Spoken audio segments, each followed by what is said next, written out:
Well, I guess, Bev, you could say it's almost a resigned acceptance, as you mentioned. The fifth election cycle now in just 3 years. So Israelis have been here and been through this process many times. A lot of people that I've spoken to this morning have told me of their frustration at having to return to a poll in a system which is really showing the strain of this political logjam that we've seen since for the last 5 years, where no coalition has been able to see out a full term. It means now that 1 year after Israelis voted for a new Prime Minister in 2021, they're back here again at the polls trying to vote for a new Prime Minister. But it does appear so far that there has been strong voter turnout. As of a short while ago, it was at about 28%, which at this point in the day is the highest number of voters recorded since about 1999. If those projections continue for the rest of the day, it will be one of the strongest voter turnouts seen in recent times.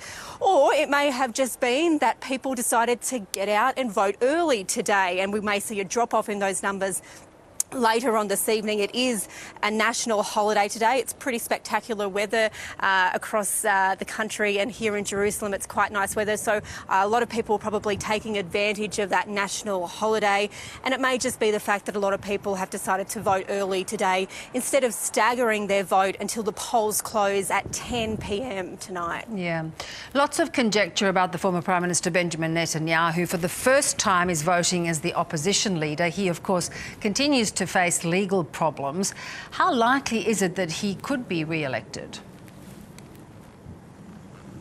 Well, I think there's a pretty strong chance that that could be a scenario that plays out here today. As you mentioned, Bibi, as a lot of people affectionately know him here, is an incredibly strong political candidate. He is already Israel's longest-serving Prime Minister, and although now vying for the top job again from opposition, there is certainly a lot of support for him out there. Pre-election polls have shown that it's pretty much a neck-and-neck competition between himself and his more centrist competitor, Yair Lapid, who is the current acting Prime Minister. So if the polls are to be believed, and that is the result, it could be quite a tight contest, and we may not know for quite a long time who actually may be able to form government, but there is a very strong likelihood that Bibi will be returned to power. Yeah. There have been concerns, though, that even since he was Prime Minister and because of the rise of some far-right parties, that his grouping have actually veered to the far-right.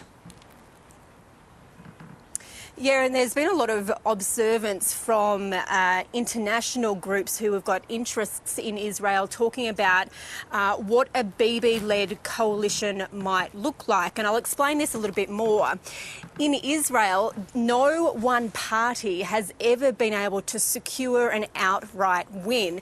Therefore, it is always this cobbled-together coalition that ends up forming government, which is one of the reasons why I guess we're seeing this continual cycle of elections, is that evidently these cobbled together coalitions can't actually effectively work together, and so it results in the government collapsing, and then Israelis are forced back to the polls again.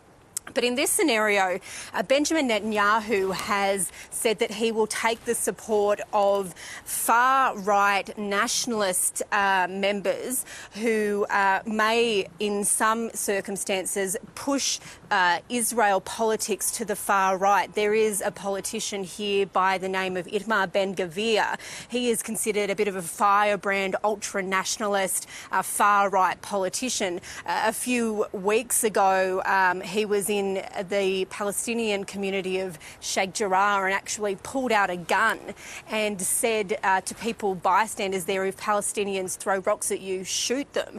So that is just giving you a bit of an understanding of who Itamar Ben-Gvir is.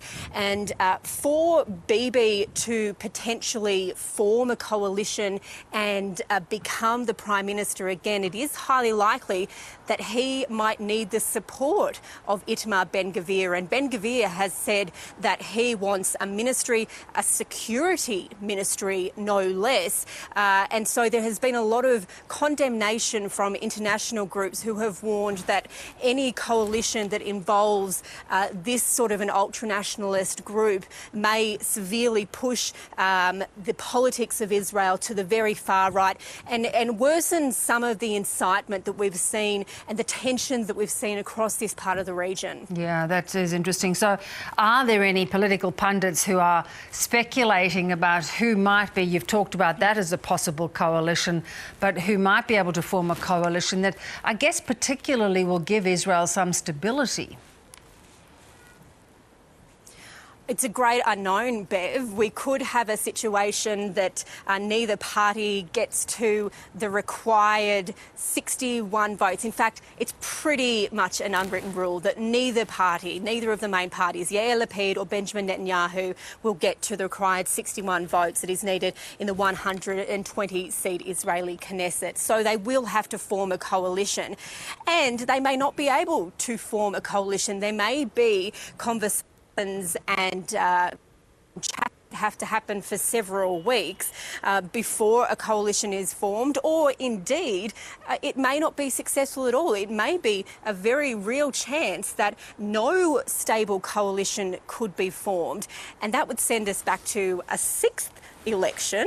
A political analyst that I was speaking to the other day was pretty confident that this election would result in another cycle, that there wouldn't be a stable government. And this is what we've seen over the last 5 years, Bev. There has been no one party able to gain power. They've cobbled together a coalition which has collapsed, and then Israelis have gone back to the polls, and we are stuck in this political logjam that sees consecutive coalitions being formed without any stable government. There are big fears that that's going to happen again. Yeah, extraordinary. So good to get your assessment and analysis. Allyson, thank you so much. Thank you.